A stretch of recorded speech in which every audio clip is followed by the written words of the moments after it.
Musi project నిర్వాసితుల కోసం 16,000 double ఇండ్లు రేపటి నుంచే ఇంటింటికి వెళ్లి ఇండ్ల కేటాయింపుపై సమాచారం.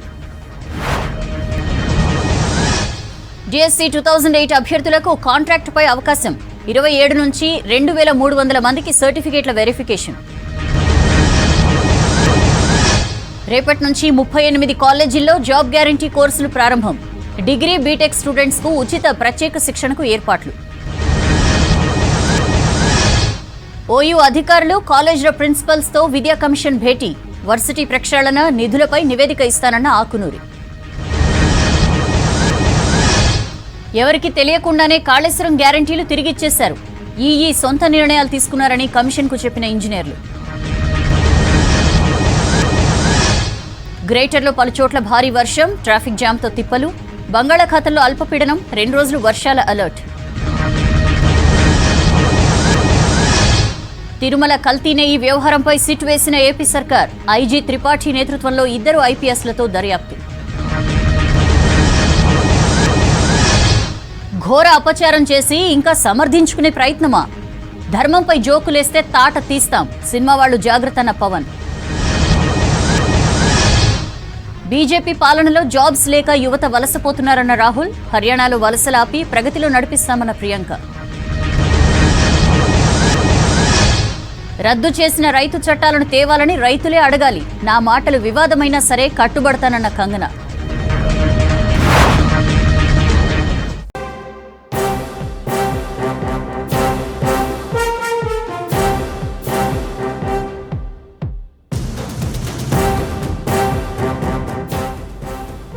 మూసీ రివర్ ఫ్రంట్ ప్రాజెక్టు అభివృద్ధిలో భాగంగా నిర్వాసితులయ్యే కుటుంబాలకు 16,000 డబుల్ బెడ్రూమ్ ఇండ్లు కేటాయిస్తూ ప్రభుత్వం ఉత్తర్వులు జారీ చేసింది. మూసీ రివర్ బెడ్ బఫర్ జోన్లలో ఉన్న నిర్వాసితులకు పునరావాసం కల్పించేందుకు వీటిని ఉపయోగించనున్నారు. ఇప్పటికే అధికారులు చేపట్టిన సర్వే ప్రకారం 10,200 మంది నిర్వాసితులుగా గుర్తించారు. రంగారెడ్డి, హైదరాబాద్, మేడ్చల్ 3 జిల్లాల కలెక్టరేట్ల ఆధ్వర్యంలో రేపు అధికారులు ఇంటింటికి వెళ్లనున్నారు. నిర్వాసితులకు ఎక్కడ డబుల్ బెడ్రూమ్ ఇండ్లు కేటాయించారో సమాచారం ఇవ్వనున్నారు. ముందుగా రివర్ బెడ్లో నివాసం ఉంటున్న 1,600 మందిని ఖాళీ చేయించే అవకాశం ఉంది. మూసీ బఫర్ జోన్లో నివసించే వ్యక్తులకు చట్ట ప్రకారం పరిహారం చెల్లించనుంది సర్కార్. నిర్మాణ ఖర్చుతో పాటు వారికి పట్టా ఉంటే భూమి విలువను పరిహారంగా చెల్లిస్తారు. డబుల్ బెడ్రూమ్ ఇండ్లు కూడా కేటాయిస్తారు. ఇటీవల మంత్రి పొన్నం బాధిత ప్రాంతాల్లో పర్యటించారు.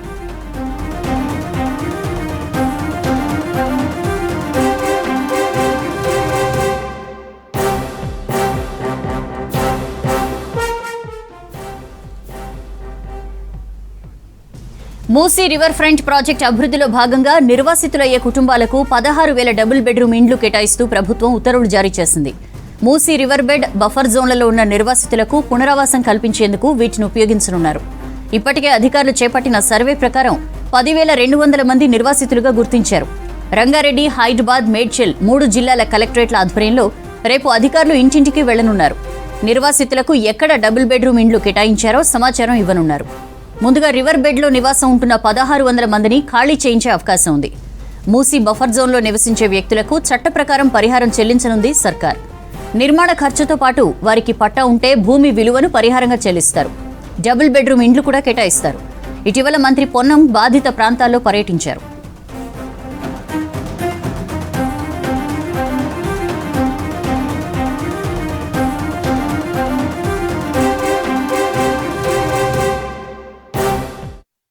ఆక్రమిత చెరువులు, నాలాలు, మూసీ పరివాహక ప్రాంతాల్లో నివసించే పేదల వివరాలు సేకరించాలని సీఎం రేవంత్ రెడ్డి ఆదేశించారు. అర్హులైన వారందరికీ డబుల్ బెడ్రూమ్ ఇండ్లు ఇవ్వాలని సూచించారు. ఆక్రమణలకు గురి కాకుండా చెరువుల దగ్గర సీసీ కెమెరాలు ఏర్పాటు చేయాలన్నారు ముఖ్యమంత్రి. డిగ్రీ, ఇంజనీరింగ్ స్టూడెంట్స్ కి ఉద్యోగాల కల్పనే లక్ష్యంగా సర్కార్ చర్యలు తీసుకుంటోంది. ఇటు డిఎస్సి 2008 అభ్యర్థులకు గుడ్ న్యూస్ చెప్పింది సర్కార్. Musi river front development, Hyderabad metro రైలుపై అధికారులతో ముఖ్యమంత్రి రేవంత్ రెడ్డి సమీక్ష జరిపారు. చెరువులు, నాలల ఆక్రమణల తొలగింపు విషయంలో అధికారులకు రేవంత్ రెడ్డి కీలక ఆదేశాలు జారీ చేశారు. ఆక్రమిత చెరువులు, నాలలతో పాటు మూసీ పరివాహక ప్రాంతాల్లో నివసించే అర్హులైన పేదల వివరాలు సేకరించాలని అధికారులకు రేవంత్ రెడ్డి ఆదేశించారు. అర్హులైన వారికి డబుల్ బెడ్రూమ్ ఇండ్లతో పాటు ప్రత్యామ్నాయ మార్గాలను చూపాలన్నారు. ఔటర్ లోపల ఉన్న చెరువుల పరిరక్షణకు చర్యలు తీసుకోవాలన్నారు సీఎం. ఆక్రమణలకు గురికాకుండా పర్యవేక్షించేందుకు చెరువుల దగ్గర సీసీ కెమెరాలు ఏర్పాటు చేయాలన్నారు రేవంత్ రెడ్డి. భేటీకి మున్సిపల్ శాఖ principal secretary Danakishore, metro rail MD NVS Reddy ముఖ్య అధికారులు హాజరయ్యారు. సీఎంతో భేటీకి ముందు సెక్రటేరియట్లో మున్సిపల్ శాఖ principal secretary Danakishore, Hydraa commissioner Ranganath, GHMC commissioner అమరపాలితో పాటు పలువురు అధికారులు భేటీ అయ్యారు. మూసీపై 13,000 అక్రమ నిర్మాణాలు ఉన్నట్లు ప్రాథమికంగా గుర్తించారు అధికారులు. వీటి కూల్చివేతపై చర్చించారు. మూసీ నిర్వాసితులకు డబుల్ బెడ్రూమ్ ఇళ్లు ఇస్తామని ఇప్పటికే ప్రకటించింది రాష్ట్ర ప్రభుత్వం. దీంతో కూల్చివేతల సందర్భంగా ఎలాంటి వ్యతిరేకత రాకుండా ముందస్తు జాగ్రత్తలు తీసుకోవాలని నిర్ణయించారు అధికారులు. డిఎస్సి 2008 అభ్యర్థులకు సర్కార్ గుడ్ న్యూస్ చెప్పింది. అప్పట్లో ఉద్యోగాలు రాని 2,300 మందిని కాంట్రాక్ట్ పద్ధతిలో తీసుకోవాలని నిర్ణయం తీసుకుంది.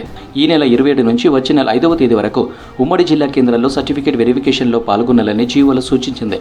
ఉద్యోగాల్లో చేరిన వారందరికీ మినిమం టైం స్కేల్ అమలు చేసేందుకు కసరత్తు చేస్తుంది ప్రభుత్వం.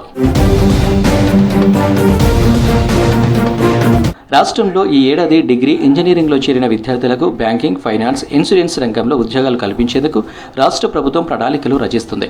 రెగ్యులర్ డిగ్రీతో పాటు మినీ డిగ్రీ కోర్సుగా BFSI నైపుణ్య శిక్షణ అందించే వినూత్న కోర్సును రేపు ప్రభుత్వం ప్రారంభించనుంది. సీఎం రేవంత్ రెడ్డి, ఐటీ శాఖ మంత్రి దుద్దిళ్ల శ్రీధర్బాబు కార్యక్రమాన్ని ఆవిష్కరిస్తారు. ఉన్నత విద్యామండలి గుర్తించిన 18 ఇంజనీరింగ్ కాలేజీలు, 20 డిగ్రీ కాలేజీలో చదువుతున్న 10,000 మంది విద్యార్థులకు ఈ శిక్షణను అందించనుంది ప్రభుత్వం. ప్రపంచవ్యాప్తంగా అత్యధిక జాబ్ డిమాండ్ ఉన్న BFSI సంస్థలకు అవసరమైన నిపుణులను తీర్చిదిద్దేందుకు ఈ కోర్సు ఉపయోగపడనుంది. అత్యంత ఖరీదైన ఈ కోర్సును డిగ్రీ, ఇంజనీరింగ్ విద్యార్థులకు ఉచితంగా అందించనుంది. పారా ఒలింపిక్స్ కాంస్య పథక విజేత దీప్తి జీవాంజీకి ₹1 కోటి నగదు ప్రోత్సాహకాన్ని సీఎం రేవంత్ రెడ్డి చేతుల మీదుగా అందించింది స్పోర్ట్స్ అథారిటీ. ఈ సందర్భంగా సీఎం నివాసంలో దీప్తి జీవాంజీకి చెక్కును సీఎం రేవంత్ రెడ్డి అందించారు. రాష్ట్రానికి కీర్తి తెచ్చే క్రీడాకారులకు గతంలో లేనటువంటి ప్రోత్సాహకాలు అందజేస్తామన్నారు రేవంత్. తెలంగాణ వీరనారి చాకలి ఐలమ్మ జయంతిని అధికారికంగా జరపాలని రాష్ట్ర ప్రభుత్వం నిర్ణయించింది. ఐలమ్మ జయంతిని గవర్నమెంట్ ఫంక్షన్గా పరిగణిస్తూ ఉత్తర్వులు జారీ చేసింది. 26న ప్రభుత్వ కార్యాలయాల్లో ఐలమ్మ జయంతి అధికారికంగా జరపాలని కలెక్టర్లను ఆదేశించింది సర్కార్. ప్రజావాణి కార్యక్రమంలో ఇవాళ 360 దరఖాస్తులు అందాయని ప్రభుత్వం ప్రకటించింది. రెవెన్యూకు సంబంధించినవి 138 కాగా విద్యుత్ శాఖకు 38, పంచాయతీరాజ్ శాఖ వినతులు 36, ఎస్సీ సంక్షేమ శాఖకు సంబంధించిన 26 ఫిర్యాదులు వచ్చినట్లు ప్రభుత్వం తెలిపింది. హైదరాబాద్ సిటీతో సహా రాష్ట్రంలోని పలు జిల్లాల్లో ఇవాళ మోస్తరు నుంచి భారీ వర్షాలు కురిశాయి. లోతట్టు ప్రాంతాలన్నీ జలమయమయ్యాయి. రోడ్లపైకి వరద చేరడంతో వాహనదారులు ఇబ్బందులు పడ్డారు. పలు ప్రాంతాల్లో ఉరుములు, మెరుపులతో వర్షం బీభత్సం సృష్టించింది.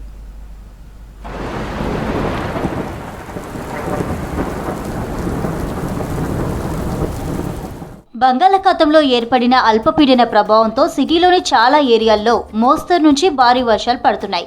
ఉప్పల్, హబ్సిగూడ, సికింద్రాబాద్, హిమాయత్ నగర్, నాచారం, బషీర్బాగ్లో భారీ వర్షం కురిసింది. బాగ్లింగంపల్లి సుందరయ్య విజ్ఞాన కేంద్రం ముందు రోడ్డుపై మోకాళ్ల లోతు వర్షం నీరు నిలిచింది. దీంతో బైక్లు, కార్లు నీట మునిగాయి. పటాన్చెరు, రామచంద్రాపురం, అమీన్పూర్ ప్రాంతాల్లో భారీ వర్షం కురిసింది. ఇక కుత్బుల్లాపూర్ పరిసర ప్రాంతాల్లో భారీ వర్షం పడింది. సుచిత్ర, పేట్, బషీరాబాగ్, కొంపల్లి, దుండిగల్, గండవేసమ్మ, బహదూర్పల్లి, సూరారం, చింతల్, జీడిమెట్లలో ఎడతెరిపి లేని వాన పడింది.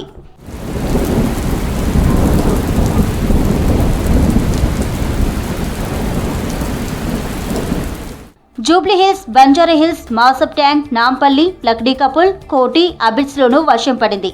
చైతన్యపురి, దిల్సుఖ్ నగర్, మలక్పేట్, చాదర్ఘాట్, సైదాబాద్ పరిసర ప్రాంతాల్లో మోస్తరు నుంచి భారీ వర్షం కురిసింది. ఉద్యోగులు, విద్యార్థులు ఇళ్లకు వెళ్లే టైం కావడంతో ట్రాఫిక్ ఇబ్బందులు తప్పలేదు.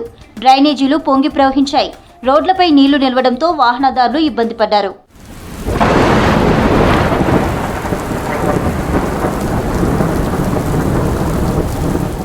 హైదరాబాద్తో పాటు సిటీ శివారు ప్రాంతాల్లోనూ భారీగా వర్షం పడింది.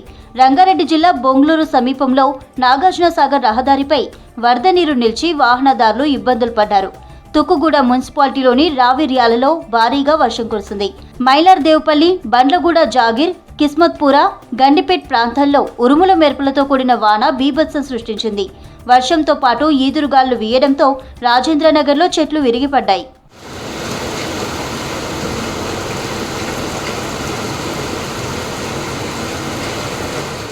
ఇక జిల్లాల్లోనూ వర్షం దంచికొట్టింది. కరీంనగర్ జిల్లాలో దాదాపు అరగంట పాటు ఉరుములు మెరుపులతో కూడిన భారీ వర్షం పడింది. జమ్మికుంట, వీణవంక, ఇల్లందకుంట మండలాల్లోనూ వర్షం కురిసింది. మహబూబాబాద్, రంగారెడ్డి, మేడ్చల్, మల్కాజ్గిరి జిల్లాల్లో మోస్తరు నుంచి భారీ వర్షాలు కురిశాయి. ఆవర్తనాల ప్రభావంతో రాష్ట్రాన్ని వర్షాలు వదలడం లేదు. ఎడతెరిపి లేకుండా కురుస్తున్న వర్షాలతో జనం ఇబ్బందులు పడుతున్నారు. వరుస వర్షాలతో ఇప్పటికే అన్ని జిల్లాల్లో అధిక వర్షపాతం నమోదైందని చెబుతున్నారు.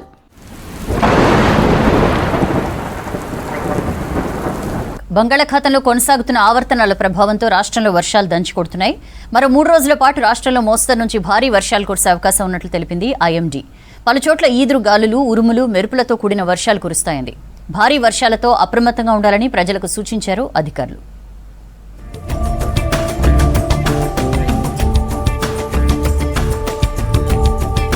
బంగాళాఖాతంలో మరో 24 గంటల్లో ఆవర్తనం అల్పపీడనంగా బలపడే అవకాశం ఉందన్నారు వాతావరణ శాఖ అధికారులు. దీని ప్రభావంతో రానున్న మరో 3 రోజులు రాష్ట్రంలో భారీ వర్షాలు కురిసే అవకాశం ఉందన్నారు. ఉరుములు, మెరుపులతో భారీ వర్షాలు పడే ఛాన్స్ ఉన్నట్లు చెప్పారు. గంటకు 30 నుంచి 40 కిలోమీటర్ల వేగంతో గాలులు వీయొచ్చన్నారు. ఇవాళ, రేపు పలు జిల్లాలకు ఎల్లో అలర్ట్ ఇచ్చారు అధికారులు. ఈ రోజు, రేపు కూడా తెలంగాణ రాష్ట్రంలో చాలా చోట్ల భారీ వర్ష సూచనలు అయితే కనిపిస్తున్నాయి. ఈ రోజు కనుక చూసుకున్నట్లయితే ముఖ్యంగా దక్షిణ మరియు పరమడ జిల్లాలుగా ఉన్నటువంటి తెలంగాణ భూభాగంలో ఉన్నటువంటి జిల్లాలకు మేము భారీ వర్ష సూచనలు అయితే ఇవ్వడం జరిగింది. ఈ భారీ వర్ష సూచనలతో పాటు మనకు వీధుడి గాళ్ళు గంటకు 30 నుంచి 40 కిలోమీటర్ల వేగంతో వీధుడి గాళ్ళు, అలాగే ఉరుములు మెరుపులతో కూడినటువంటి వాతావరణ పరిస్థితులు అయితే ఉన్నట్టు అంచనా వేయడం జరిగింది. ఇవాళ 15 జిల్లాల్లో మోస్తరు నుంచి భారీ వర్షాలు కురవచ్చని తెలిపారు అధికారులు. కొమరంభీం, ఆసిఫాబాద్, మంచిర్యాల, నిర్మల్, నిజామాబాద్, నల్గొండ, రంగారెడ్డి, వికారాబాద్, సంగారెడ్డి, కామారెడ్డి, మెదక్, మహబూబ్ నగర్, నాగర్ కర్నూల్, వనపర్తి, జోగులాంబ గద్వాల, నారాయణపేట జిల్లాలకు ఎల్లో అలర్ట్ ప్రకటించారు.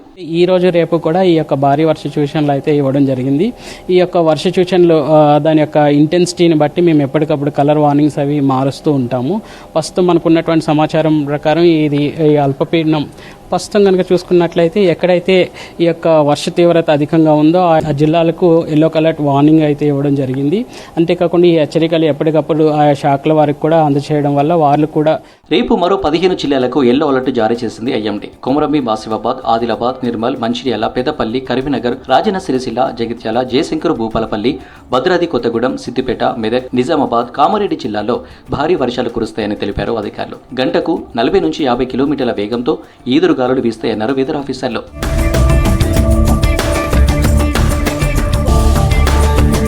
రాష్ట్రంలో 4 రోజుల నుంచి కురుస్తున్న వర్షాలకు పలు జిల్లాల్లో 14 పిడుగులు పడినట్లు తెలిపారు వాతావరణ శాఖ అధికారులు. పిడుగుపాటుతో మూగ జీవాలతో పాటు 4 వ్యక్తులు మృతి చెందినట్లు చెప్పారు. దామిని యాప్తో 40 నిమిషాల ముందే పిడుగుపాట్లను గుర్తించవచ్చన్నారు. వర్షం కురుస్తున్న టైంలో చెట్ల కింద ఉండరాదని సూచించారు. పర్టికులర్గా ఈ పిడుగు అనేది ఎప్పుడైతే ఉరుములు మెరుపులు తో కూడినటువంటి మేఘకృతమైనటువంటి వాతావరణం ఉంటుందో అప్పుడు ఈ యొక్క పిడుగు భూమికి ఒక్కసారి మేఘం నుంచి రిలీజ్ అయిన తర్వాత ఎప్పుడైతే మేఘంలో ఇన్ జనరల్గా చూసుకున్నట్లయితే పాజిటివ్ ఛార్జెస్ అనేవి, నెగిటివ్ ఛార్జెస్ అనేవి ఎప్పుడూ ఉంటుంటాయి. ఎప్పుడైతే ఈ యొక్క ఉరుములు కానీ మెరుపులు కానీ వచ్చేటప్పుడు ఎక్కువగా మనం వాతావరణం నిపుణులుగా ఏం చెప్తామంటే ఎక్కడైతే స్టాల్ స్ట్రక్చర్స్ ఉన్నాయో ఎత్తు అయిన ప్రాంతాల్లో ఎవరిని నించోవద్దు అని, ఆ యొక్క ఎత్తైన ప్రాంతాల్లో షెల్టర్ తీసుకోవద్దని ఎక్కువ సూచిస్తూ ఉంటాం. రాష్ట్రంలో భారీ వర్షాల సూచనలతో అప్రమత్తంగా ఉండాలన్నారు అధికారులు. వర్షం కురుస్తున్న టైంలో అత్యవసరమైతే తప్ప బయటకు వెళ్లొద్దన్నారు.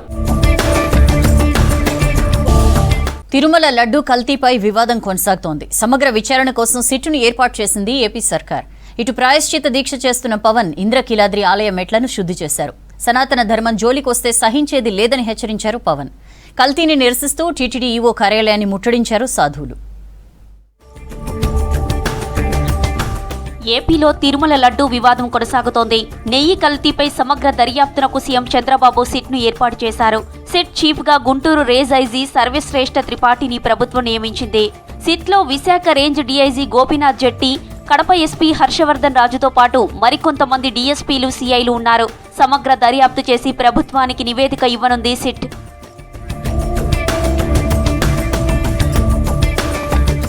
తిరుమల లడ్డూ కల్తీ ఘటన నేపథ్యంలో పవన్ ప్రాయశ్చిత దీక్ష చేస్తున్నారు. దీనిలో భాగంగా విజయవాడ ఇంద్రకీలాద్రి ఆలయంలో మెట్లను పవన్ కళ్యాణ్ శుభ్రం చేశారు. సనాతన ధర్మంపై ఇష్టం వచ్చినట్టు మాట్లాడితే సహించేది లేదన్నారు పవన్. తిరుమలను ఇష్టానుసారంగా మార్చేశారని ఆరోపించారు. మాజీ ఈవో ధర్మారెడ్డి ఎక్కడా అని ప్రశ్నించారు. సనాతన ధర్మంపై పోరాటంలో తననెవరూ ఆపలేరన్నారు పవన్. నా సనాతన ధర్మం అన్ని ధర్మాలకి ఆశ్రయం అయితే దానికి దాడి జరిగినప్పుడు, దాని మీద అపవిత్రం జరిగినప్పుడు దానికి కూడా మాట్లాడకూడదంటే ఏం మాట్లాడాలి మీతోటి? All the people who thinks in the name of secularism you going haywire. Let me tell you guys, we are extremely hurt. Don't make a mockery out of our sentiments. We are deeply, deeply hurt. It's a deep anguish, deep pain. Don't you ever forget. Before you come and think 100 times and talk about Sanatana Dharma. తిరుమలలో ప్రక్షాళన కార్యక్రమం జరుగుతుందన్నారు AP దేవాదాయ శాఖ మంత్రి ఆనం రామనారాయణ రెడ్డి. అన్ని ఆలయాల్లో నాణ్యతపై పరిశీలన సాగుతుందన్నారు. సిట్ నివేదిక రాగానే అన్ని చర్యలు తీసుకుంటామని చెప్పారు ఆనం. తప్పు చేసిన ప్రతి ఒక్కరిని శిక్షిస్తామని చెప్పారు. ఏది తప్పో ఒప్పో అనేటువంటి జోలికి వెళ్లకుండా నిన్ననే మహాశాంతి, మహాసంప్రోక్షణ కార్యక్రమాలు అన్ని ఆలయాల్లో చేసాం. రిపోర్టు నివేదిక అందగానే ఎవరు తప్పు చేసినా ఏ ఒక్కరిని క్షమించేది లేదు. వారి ఉద్యోగస్తుల, అనధికారుల ఎవరిని కూడా ఉపేక్షించదు ఈ ప్రభుత్వం. తిరుమల లడ్డూ కల్తీకి కారణం జగనేనన్నారు సిపిఐ జాతీయ కార్యదర్శి నారాయణ. వైసీపీ హయాంలో రివర్స్ టెండరింగ్ పేరుతో కోట్ల నష్టం వచ్చిందని చెప్పారు. లడ్డూ వ్యవహారంపై సుప్రీంకోర్టు సుమోటోగా స్వీకరించి విచారణ జరపాలన్నారు నారాయణ.